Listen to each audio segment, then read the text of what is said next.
Salut les loulous, les gaziers, et comme vous voulez. Bon, aujourd'hui on va commencer à gratter les intérieurs d'ailes parce que je voulais faire la vidange de la boîte de vitesse aujourd'hui et du coup je peux pas parce que j'ai pas la bonne clé. Donc j'attends que mon petit beauf là il me ramène ma clé. Un petit clin d'œil à toi. Pour une clé à laine 12 pans de 12. 6 pans, autant pour moi. 6 pans de 12. Et j'ai pas. Putain, j'ai jamais été autant emmerdé avec la voiture. C'est pas qu'elle est. Mécaniquement parlant, c'est simple, c'est pas. Ça va, ça se démonte bien. C'est pas grippé, c'est pas la merde, enfin ça va. Mais j'ai jamais la bonne clé. Donc pourtant, ça fait un moment que je fais de la mécanique, hein. Mais bon, c'est pas grave, je vais m'équiper. Et puis pour la prochaine fois, j'aurai les outils. Donc aujourd'hui, on va gratter. Vous savez, je vous avais parlé des intérieurs d'ailes là, juste en pied de passage de cric là. Sur les bas de caisse, la peinture a éclaté. Donc je vais vous faire voir ça tout de suite.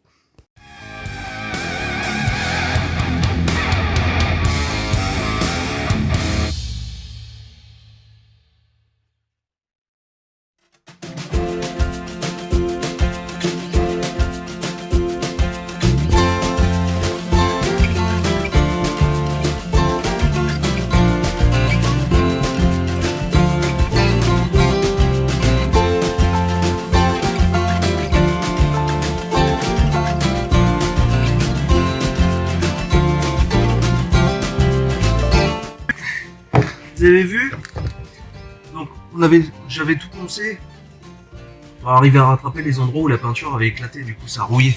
Donc avant que ça pourrisse, là la peinture elle est encore belle, il n'y a aucun problème, elle était juste teintée un petit peu, vous voyez, comme le disque, je sais pas si vous voyez dans le cadre, non vous voyez pas, là, comme là, et du coup ça foutait la merde. Donc là un petit coup d'après, un petit coup d'anti-gravillon là-dessus.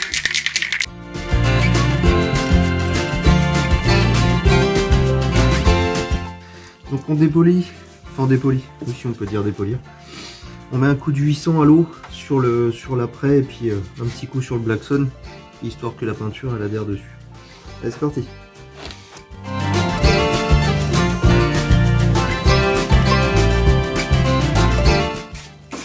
Hop, allez, c'est bien, ça suffira. Coup de chiffon, un petit peu d'acétone.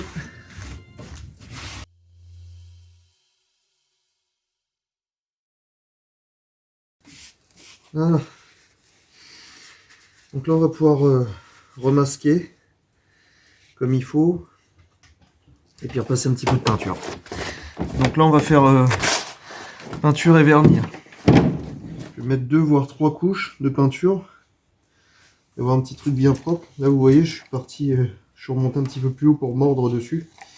Donc là je remets un petit voile, je vais cacher pour pas avoir de surépaisseur. Ou quoique, en fait j'en sais trop rien, je vous avouerai là, pour le coup moi je suis pas peintre de métier. Je fais une reprise, c'est qu'un bas de caisse quoi. Donc on va voir comment j'opère la chose, je sais pas trop encore. Je sais pas si je dois mince cacher juste au-dessus de mon ponçage, remettre un voile de peinture, remettre un voile de vernis, mais non, je vais avoir une démarcation. Je pense que je vais cacher, remettre un voile de peinture, décacher, remettre un voile de vernis comme ça par-dessus quoi. Histoire d'avoir quelque chose d'homogène et de propre.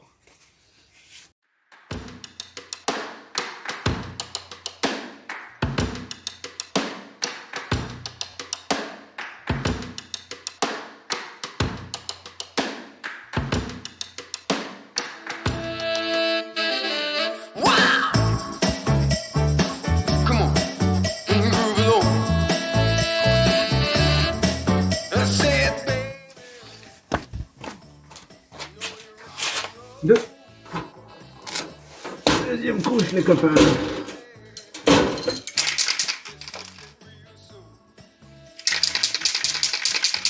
Et là je passe la deuxième du coup. Parce que c'est mouillé, un tout petit peu collant. Vous voyez, ça imprime pas sur le doigt, mais on sent que ça colle encore un tout petit peu. Donc là, dans ces cas-là, on passe à la deuxième. Comme ça, il n'y a pas besoin de conscience sur les deux, ça réagir au fait que ça colle dessus.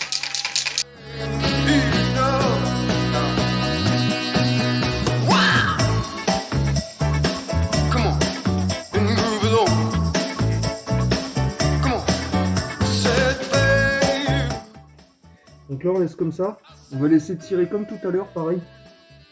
Et on viendra y mettre un petit coup de vernis. Donc en 3 couches comme tout à l'heure, sauf qu'on va pas se rater sur les dernières, pas comme tout à l'heure. Allez, je vous reprends après. Allez, une couche de vernis. Donc le vernis c'est un bicomposant, hein, celui-là. Il résiste aux hydrocarbures, normalement. Je vais voir avec le temps comment ça se comporte, mais normalement c'était tout. Hop, une petite couche, tac. On attend que le voile tombe un peu. Déjà, j'ai pas de réaction de merde. Si, là. Ça fait un petit voile blanc et j'arrive pas à comprendre pourquoi par moment. Ça me l'a fait de l'autre côté. De l'autre côté, c'est vraiment... ça me plaît pas. Alors, est-ce que c'est parce que ça n'a pas encore assez tiré ou parce qu'au contraire, ça tire trop vite? La tôle a l'air d'être chaude. Enfin, à la température égale. C'est ça qui me paraît un peu bizarre quand même. Bon, on va voir. De toute façon, je vais pas faire des miracles, faire de la peinture dans un garage. Il fait 5 degrés dans le garage. On va pas faire des miracles.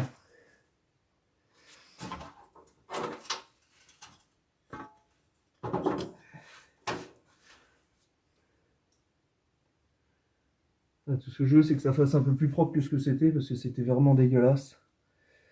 Là, on fait un petit voile d'accroche comme ça, hop, vite fait. Que ce soit un peu poreux, comme ça accrochera pour la deuxième couche. Allez, on remet une petite couche de vernis. Donc tout à l'heure, je pense que j'ai eu de la merde, parce qu'en fait, le radiateur il chauffe tellement fort qu'il fait des... La tôle, elle est vraiment très chaude par endroit, et tout ça, en fait, qui fait des marbrures. On va faire différemment. C'est-à-dire qu'en fait, je passe une couche, je mets le radiateur, j'attends 5 minutes, j'enlève le radiateur, comme ça la tôle elle redescend en température, je repasse une couche. Et je pense que ça va être un petit peu plus harmonieux, parce que là c'est trop d'un coup en fait en température. Fais bien gaffe à toujours vider la bombe après. Faites gaffe à ça, parce que des fois ça fout la merde.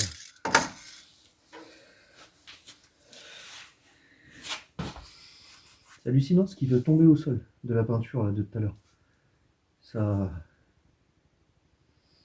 La peinture métal, là, on dirait que c'est beaucoup plus lourd en fait et ça tombe par terre. Et en plus c'est drôle, vous verrez que je vous peindrai ça.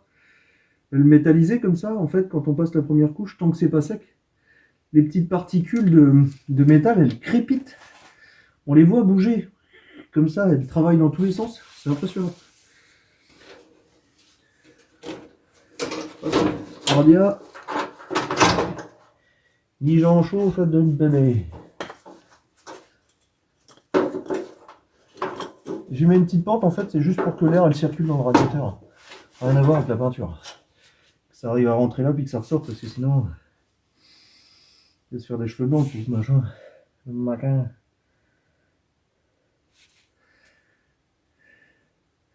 Donc là, on a toujours un petit effet peau d'orange pour l'instant, et je viendrai charger un peu plus à la dernière couche en espérant que ça tienne. Mais là, je vais attendre que celle-là elle prenne, vraiment. Pas complète, hein, mais un peu mieux que ça en tout cas. Parce que là, voilà, les 2 couches sont passées. On va pouvoir continuer un petit peu après. Je vous ai pas fait voir du coup de l'autre côté, c'est fini. Hop, regardez. Bon là on le voit hein, parce que c'est sale hein, après le scotch. C'est pas nettoyé, mais vous avez vu le raccord de couleur, il est pas si mal. Parce que là on voit bien la démarcation. On arrive à voir la démarcation plutôt, vous voyez. Et entre les 2 couleurs, il n'y a pas grand chose. Donc un coup de polish, et je pense que ça ira. Après, ce sera pas parfait non plus. On dirait qu'il y a un vieux point de rouille, mais en fait c'est la lumière qui est dedans. Je sais pas si vous voyez. Voilà. Et vous voyez l'effet blanc là qui est en bas, les espèces de marbrures. dégueulasse, là, je suis dégoûté. Et ça, je pense que c'est justement la température du radiateur. Donc on verra si je peux avoir ça au polish, mais j'y crois pas. Pour moi, c'est soufflé, c'est en dessous. Là, pour moi, ça a fait de la merde et ça restera comme ça, c'est presque sûr. Donc, on va voir la suite. Bon. Je vais reprendre tout à l'heure pour la dernière couche de vernis. Et puis on va voir ce que ça va donner. Ok?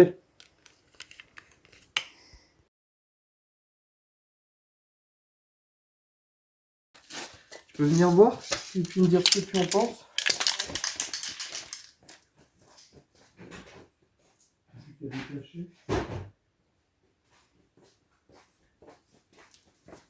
Ça filme.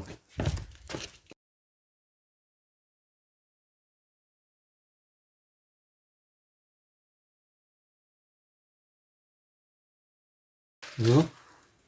Bah c'est propre, hein, on dirait pas que c'est une nouvelle peinture. Ah, c'est un peu quand même une petite différence de couleur. Après ça je vais l'avoir. Je vais passer un coup de 2000 halo là. Sur les deux raccords. Puis passer un coup de polish. Ah mais le tien il paraît plus noir que... Parce que celui-là il brille vraiment. Ouais. Après on verra, il y aura peut-être une petite différence. Hein. Ouais. Ah, je suis pas peintre. Ça peut pas être parfait. Mais... on peut pas avoir pile poil la bonne couleur. Bah c'est ce que je me dis. Et donc c'est toujours mieux que c'était. Ça fait pas mal. Ouais. Ouais, ça fait propre. Ça a l'air comme ça. Si votre femme elle valide, c'est que c'est bien. I can be sad with you.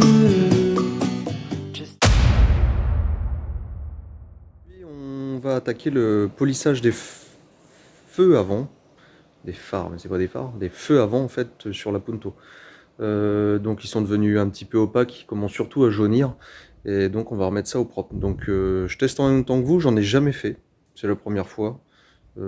Jusque là j'ai beaucoup eu des véhicules avec des feux en verre et les feux en plastique, j'ai jamais été amené à en traiter. Donc je me suis rencardé un petit peu sur la façon de faire parce que bon, des produits magiques, hein, il en existe plein. On connaît les remèdes de grand-mère en général, même s'il y en a qui fonctionnent bien, mais en tout cas pour ça, j'en ai pas trouvé.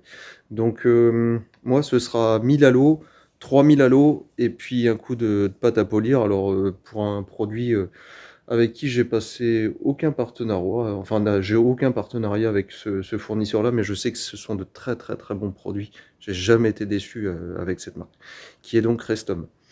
Donc c'est la PAP, je crois, 5000, quelque chose comme ça. Bref. Donc en tout cas pour ceux qui rénovent des vieilles bagnoles, je sais que ce produit-là en général il est très connu. Donc moi c'est celui que je vais utiliser. Allez, c'est parti.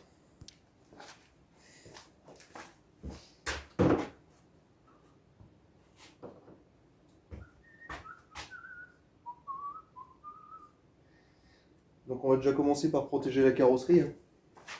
On va pas aller se dézinguer ça sert à rien.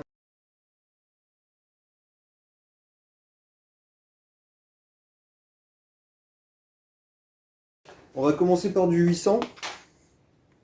D'accord? Ensuite un coup de 1000. Et puis on finira avec un 3000. J'ai des pads là-bas. Je vais en chercher.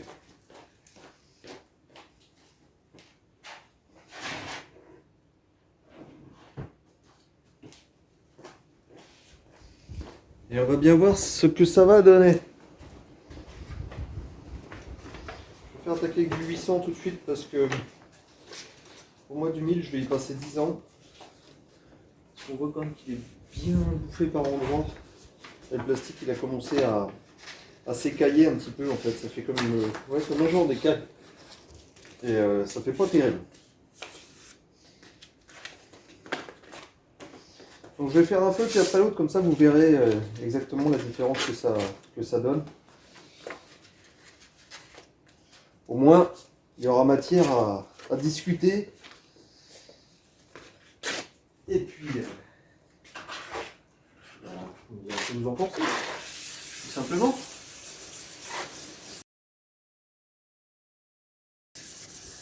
Bon, ça va de soi, je vais pas vous apprendre à poncer. Hein. On ponce toujours en faisant des petits ronds. Ça va de soi, je vais pas vous apprendre à poncer. Excusez-moi pour ceux qui ne savent pas. C'est vrai qu'on peut débuter aussi un jour quand même. Donc on ponce toujours en faisant des petits ronds. De toute façon on l'entend sur le grain.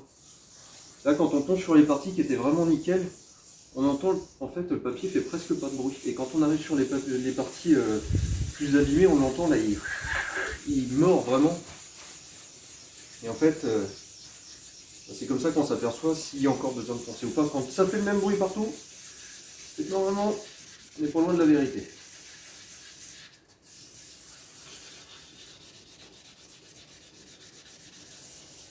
Donc on ponce en faisant des petits ronds, pourquoi pas en faisant des lignes? Parce que quand on fait des lignes, on a tendance à passer toujours au même endroit et du coup on marque. On va créer une zone différente d'une autre.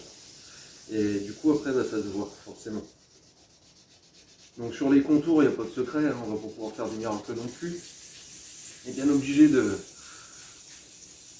comment dire, de faire des lignes, parce que là ça devient beaucoup plus compliqué à un moment d'arriver à faire autrement. Alors, vous voyez l'intérêt de cacher la carrosserie, hein, c'est que forcément si on vient poncer la carrosserie, on va avoir un problème. Hein. Et puis si vous polichez après, vous avez poliché tout le temps de la carrosserie, du coup vous allez vous retrouver avec une partie de la voiture vraiment propre et pas le reste. Donc forcément ça va pas. Hein, on fait l'ensemble. Et là ce que je fais moi c'est que je commence par les feux parce que c'est ce qui est le plus abîmé. Et après je nettoierai la voiture et je vais la policher complète avec les feux. Comme ça j'aurai un ensemble. Et encore, je vais voir. Peut-être que je cacherai les feux parce que les feux, si ça se trouve, le rendu sera tellement propre que je ne voudrais pas les abîmer.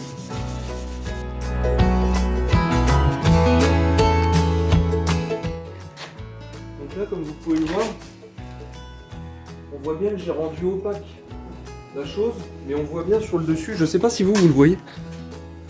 Ah si, on voit la démarcation. Là. On voit bien qu'il y a une partie beaucoup plus opaque que le reste. Et il faut continuer.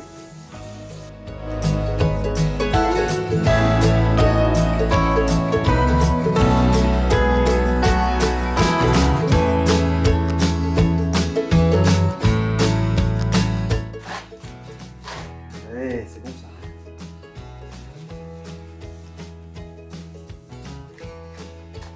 On voit bien que là on est descendu beaucoup plus bas.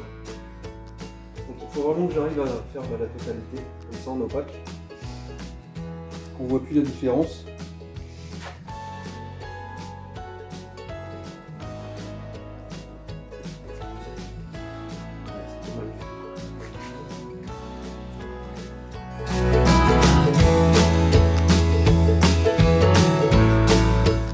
Moi les amis, je trouve que c'est pas mal. Je vais essayer de passer au grain supérieur pour voir si ça commence à faire effet. Et puis on va bien voir.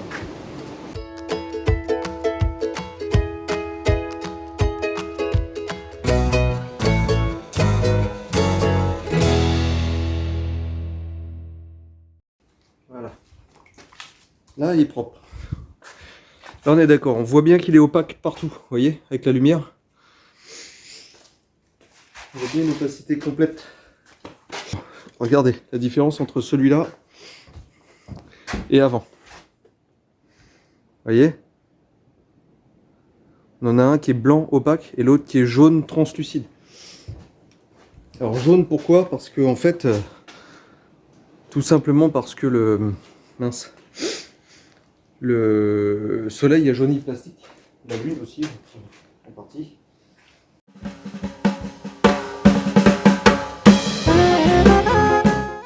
Ah, de la gueule ça mon copain. Un peu les feux tout neufs mon copain. Allumez les phares là. Le lapin il voit plus rien, il sait même plus où il habite.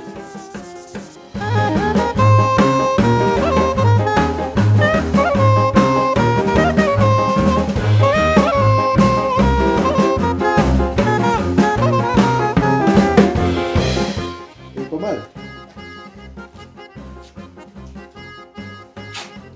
Il est pas mal du tout. Je vais t'y coller un coup de 3000 dans les dents. Et après on va le finir en produit. Hein.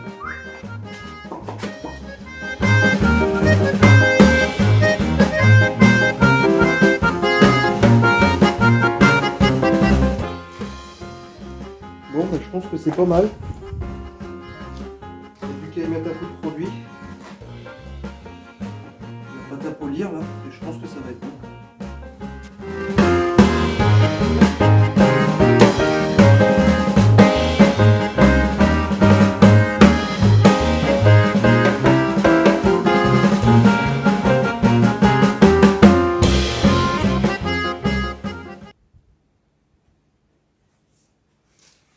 Et voilà, un petit lustron par-dessus. Et là, on est prêt. Je vais pouvoir vous faire voir ce que ça donne. Alors je sais qu'il existe des produits, je pense qu'il faudra que j'essaie. Je crois que c'est des trucs à base de... C'est pas des je sais plus. Enfin, il y a des produits exprès pour, comment dire, protéger derrière les phares. Bon, enfin voilà, j'utilise la bonne vieille méthode, c'est l'huile de coude. Il n'y a pas de produit miracle, mais en tout cas, il n'y a pas de cache-misère, ça c'est certain. On ne pourra pas me dire, ouais, mais tu as utilisé un produit, machin, je sais pas quoi, hein, mon cul, mes genoux. Et puis, ça fait joli comme ça sur le dessus, mais en vrai, c'est pas efficace. Là, vous avez vu, papier à poncer. Hein. C'est ce qui a fait le plus gros. Enfin, ce qui a le plus bossé. Donc, je vous fais voir directos, en essayant de pas trop vous secouer, le avant. Voyez, c'est opaque. Il y a plein de, comment dire, d'aspérité dans le plastique. Voyez, et c'est pas parce qu'il est sale, hein, il est propre. Et le après.